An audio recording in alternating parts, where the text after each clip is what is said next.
എത്ര മണിക്കൂർ നടന്നതെന്ന് എനിക്ക് അറിഞ്ഞൂടാ, കാര്യം ഞാൻ അതിലുണ്ടായിരുന്നില്ല. ഓഫ്കോഴ്സ് കഥ കേട്ടു. അപ്പം നമുക്ക് നമ്മുടേതായിട്ടുള്ള ചില അഭിപ്രായങ്ങൾ പറഞ്ഞു, അത്രയേ ഉള്ളൂ. അല്ലാതെ അതിൻ്റെ കൂടുതൽ ഡിസ്കഷനിലേക്കൊന്നും ഞാൻ പോയില്ല. അതാണ് ഇത് സത്യം. എനിക്ക് എൻ്റേതായിട്ടുള്ള ചില അഭിപ്രായങ്ങൾ ഉണ്ടായിരുന്നു, അത് ഞാൻ ഷെയർ ചെയ്തു. അതവർക്ക് ചില കാര്യങ്ങൾ അങ്ങനെയാണല്ലോ, ചില അക്സെപ്റ്റ് ചെയ്യാൻ തോന്നുന്ന കാര്യങ്ങൾ അവർ അക്സെപ്റ്റ് ചെയ്യും. അതാണ് എൻ്റെ സത്യം. പ്രണവേട്ടൻ any help tips for acting? Tips ഒന്നും തന്നില്ല, but he just said have fun and discussion. അങ്ങനെ ഡിസ്കഷൻ ആയിട്ടൊന്നും ഉണ്ടായിരുന്നില്ല.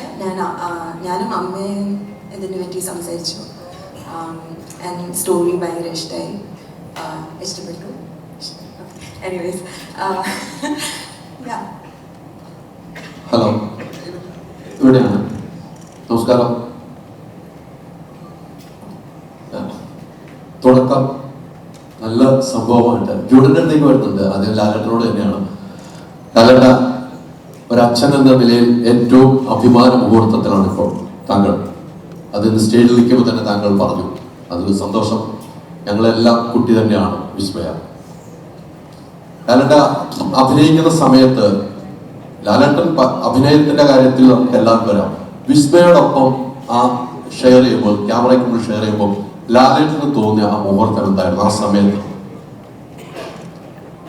അല്ല, ആ സമയത്ത് എൻ്റെ മകളാണെന്നൊന്നും ഞാൻ വിചാരിക്കില്ല. എൻ്റെ കൂടെ അഭിനയിക്കുന്ന ഒരാളായിട്ടാണ്.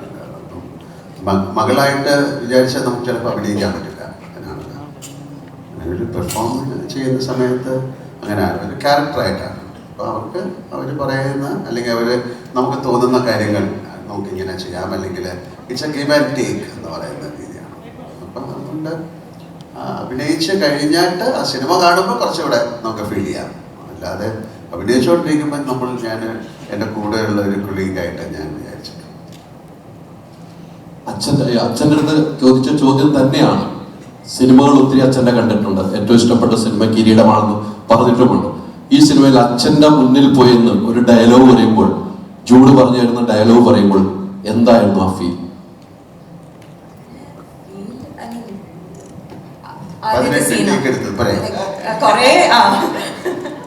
അതിന് അച്ഛനായി കണ്ടു. അതുകൊണ്ട് ഞാൻ അവിടെ എത്തിയപ്പോൾ എല്ലാവരും അച്ഛൻ്റെ കൂടെ ആക്ട് ചെയ്യാൻ പോവാണ്, ലൈക്ക്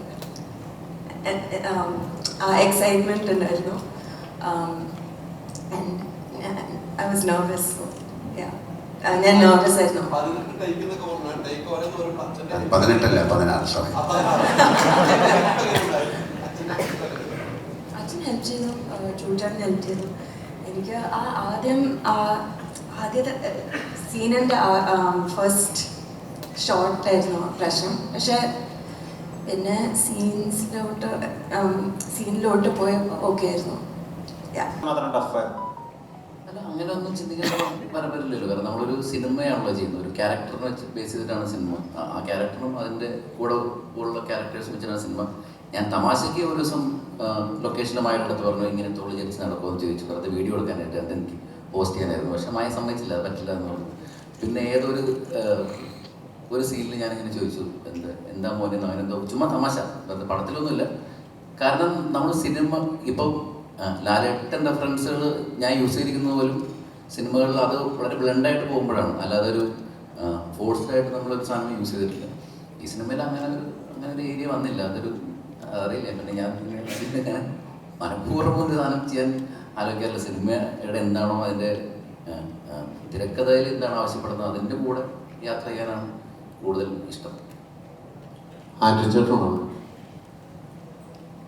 ചേട്ടാ ഇപ്പം ഒരു പ്രൊഡ്യൂസർ മാത്രമല്ല, ഒരു നടൻ്റെ അച്ഛനും കൂടിയാണ്. ഒരു നടൻ്റെ അച്ഛനും കൂടി ആയിട്ടാണ് ഇപ്പോൾ ഇവിടെ ഇരിക്കുന്നത്. ഈ സിനിമയിലേക്ക് ജോക്കിനെ കൊണ്ടുവരണം, അല്ലെങ്കിൽ ജോക്ക് വരണം എന്ന് ആൻഡ്രു ചേട്ടനാണോ ഏറ്റവും കൂടുതൽ ആഗ്രഹിച്ചത്, അതോ ശാന്തി ചേച്ചിയായിരുന്നു ആഗ്രഹിച്ചത്? അല്ല, ഞങ്ങളങ്ങനെ ഒരു സിനിമാ നടനാകണമെന്നോ അല്ലെങ്കിൽ അങ്ങനെ ആകുമെന്നൊന്നും വിചാരിച്ചിട്ട് ഉള്ള യാത്രയല്ല.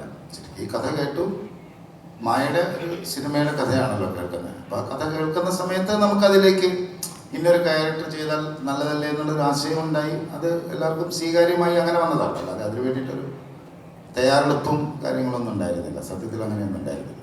അതാണ് ശരിക്കും പ്രണവിൻ്റെ പടത്തിൽ ഒരു വേഷം ചെയ്യാൻ വേണ്ട ആഗ്രഹമുണ്ടായിരുന്നു. അത് 2-3 വർഷമായിട്ട് ഞങ്ങൾ സംസാരിച്ചുകൊണ്ടിരിക്കുന്നുണ്ട്. അത് എപ്പോഴെങ്കിലും നടക്കുമെന്ന് വിചാരിക്കുന്നു. നേരത്തെ പറഞ്ഞൊരു നടന്റെ അച്ഛനും കൂടെയാണ് ഇനി അല്ല, അങ്ങനെയൊന്നുമല്ല. ഡേറ്റുകൾ കൊടുക്കാൻ, മറ്റ് ഡേറ്റുകൾ മറ്റുള്ളവർക്ക് ഞാനിപ്പോൾ ജോലി ചെയ്യുന്ന സ്ഥലത്ത് തന്നെ അങ്ങ് പോകും. ഓക്കെയാണ്, അവിടെ ഞാൻ വളരെ ഹാപ്പിയാണ്. ഓക്കെ. ഹലോ, എൻ്റെ ചോദ്യം സായികുമാർ സാറിനോടാണ്. സോ സാർ, ഒരുപാട് decades of experience, you acted with a lot of talent. അപ്പോൾ ആ സമയത്ത് especially when you are acting with a costar's daughter, internally നമ്മൾ അവരുടെ പെർഫോമൻസിനെ ഓവർ പവർ ചെയ്യാണ്ടിരിക്കാനുള്ള ഒരു ടെൻഡൻസി ഫോർ ലെജൻഡറി ആക്ടേഴ്സ് അങ്ങനെ ഉണ്ടാവാറുണ്ടോ? അങ്ങനെ ഉണ്ടാവാറില്ല. കാരണം നമ്മൾ അഭിനയിക്കുന്ന ഒരു പടത്തിനകത്ത് നമ്മളെ വിളിക്കുന്ന ഒരു ക്യാരക്ടറിൽ അത് ഡിമാൻഡ് ചെയ്യുന്നതായിട്ടുള്ള കുറച്ച് കാര്യങ്ങളുണ്ട്. അതാണ് നമ്മൾ കൊടുക്കാൻ ഉദ്ദേശിക്കുന്നത്. അപ്പോൾ നമ്മൾ കൊടുക്കുമ്പോൾ നമ്മുടെ കൂടെയുള്ള കോ ആർട്ടിസ്റ്റിൻ്റെ അടുത്തും നമുക്ക് എന്താ പറയുക, സന്തോഷത്തോടുകൂടി അവരടുത്ത് പറയാൻ പറ്റും, ഇങ്ങനൊരു മൊമെൻറ്റും കൂടെ ഉണ്ടായിരുന്നെങ്കിൽ ഞാനിങ്ങനെ ഇട്ടാൽ അങ്ങനെ വന്നാൽ നന്നായിരിക്കുമോ എന്ന് ചോദിക്കാറുണ്ട്. അത് എല്ലാവരുടെ ഇല്ല. അത് ഇഷ്ടപ്പെടുകയും അതിനെപ്പറ്റി അറിയാൻ താല്പര്യം പ്രകടിപ്പിക്കുകയും ചെയ്യുന്ന ആൾക്കാരെ കാണുമ്പോൾ മനസ്സിലാകുന്നത് കൊണ്ട് അങ്ങനെയുള്ള ആൾക്കാരടുത്ത് മാത്രം നമ്മൾ ചെറിയ സജഷൻസ് പറയാറുണ്ടെന്ന് ചോദിച്ചാൽ വേറെ ഒന്നും ചെയ്യാറില്ല. അത് ഇപ്പം എൻ്റെ ഒരു കാര്യം, അവർ രണ്ടുപേരും ഒരു ആക്ടറോ ആക്ട്രസ് ആവുമെന്നൊന്നും ഞാൻ ചിന്തിച്ചിട്ടേ ഇല്ല, ഞങ്ങളുടെ കുടുംബവും ചിന്തിച്ചിട്ടില്ല. അത് സംഭവിച്ചേക്കണം. പക്ഷെ ഇവരുടെ കാര്യം അങ്ങനെയല്ല. ഇവരുടെ സ്റ്റേജിൽ നിന്നാണ് അല്ലേ, അവർ അവരുടെ ഫാമിലിയായിട്ട് അത് തുടങ്ങി, അവരെപ്പോഴും കണ്ടുകൊണ്ടിരുന്നു. പക്ഷെ ഞങ്ങളുടെ കുടുംബവും ഇപ്പോൾ എൻ്റെ സുച്ചിയുടെ ഫാമിലി ആയാലും ഒക്കെ സിനിമയിൽ നിന്നുള്ള ആൾക്കാരാണ്. ഞാൻ മാത്രമേ ഉള്ളൂ എൻ്റെ ഫാമിലിയിൽ നിന്ന് സിനിമയിൽ ആദ്യം വന്നത്. അപ്പോൾ അതിൽ വളരെ സന്തോഷമുണ്ട്. കാര്യം ഇത് ബ്യൂട്ടിഫുൾ ജോബ്. ഇത് നല്ലൊരു സൗന്ദര്യമുള്ള ജോലിയാണ് അഭിനയിക്കുക എന്ന് പറയുന്നത്. ഏറ്റവും നന്നായിട്ട് ചെയ്യുമ്പോഴാണ് അതിൻ്റെ സന്തോഷം. പിന്നെ ആസ് ആൻ ആക്ടർ എന്നോട് ചോദിച്ചു കഴിഞ്ഞാൽ ഞാൻ വളരെ ബ്ലെസ്ഡ് ആയിട്ടുള്ള ഒരു ആക്ടറാണെന്നാണ് ഞാൻ വിശ്വസിക്കുന്നത്. കാര്യം എനിക്ക് നല്ല എഴുത്തുകാരെ കിട്ടി, തിരക്കഥാകൃത്തുക്കളെ കിട്ടി, സംവിധായകരെ കിട്ടി, കൂടെ അഭിനയിക്കാൻ ഏറ്റവും മനോഹരമായിട്ടുള്ള ആൾക്കാരെ കിട്ടി. അവരുടെയൊക്കെ ഒരു ഓർമ്മയും അവരുടെയൊക്കെ ഒരു സ്നേഹത്തിൽ കിടന്നാണ് ഞാൻ വളർന്നത്.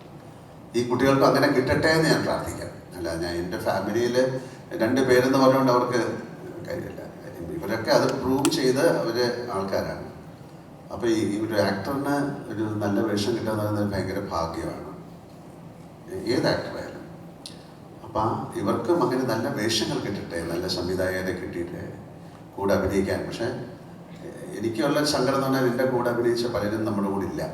വലിയ ബ്രില്യൻ്റ് ആയിട്ടുള്ള ആക്ടേഴ്സായിരുന്നു. അവരുടെയൊക്കെ ഒരു ബ്ലെസ്സിങ്സും അവരുടെ സപ്പോർട്ടും നേരത്തെ സായി പറഞ്ഞ പോലെ ഒരു ഗിവ് ആൻഡ് ടേക്ക് വളരെയധികം ഉണ്ടായിരുന്നൊരു സമയമാണ്. നമ്മൾ നവീൻ ചേട്ടനായിട്ടോ ഗോപി ചേട്ടനായിട്ടോ അല്ലെങ്കിൽ വാസി സാറോ ആയിട്ടോ നസീർ സാറോ അങ്ങനെ ഒരുപാട് ആൾക്കാരുമായിട്ട് അഭിനയിക്കാൻ ഭാഗ്യം ചെയ്ത ഒരാളാണ് ഞാൻ. ശിവാജി ഗണേശനായാലും അമിതാഭ് ബച്ചനായാലോ നാഗേശ്വര റാവ് സാറോ രാജ്കുമാർ സാറൊക്കെ ആയിട്ടുള്ള ഒരു ലെജൻഡറി ആക്ടേഴ്സിൻ്റെ ഒരു ബ്ലെസ്സിങ് ഞങ്ങൾക്ക് കിട്ടിയിട്ടുണ്ട്. അതുപോലെ ഇവർക്ക് കിട്ടാൻ സാധ്യത കുറവാണിപ്പോൾ. കാര്യം അവരൊക്കെ പോയി, എന്നാലും അവരെയൊക്കെ സ്മരിച്ചുകൊണ്ട് അവർ മുന്നോട്ട് പോയി കഴിഞ്ഞാൽ they are also blessed. അവർക്ക് അതിനുള്ള ഭാഗ്യം ഉണ്ടാകട്ടെ എന്ന് പ്രാർത്ഥിക്കാം. അത്രയേ ഉള്ളൂ.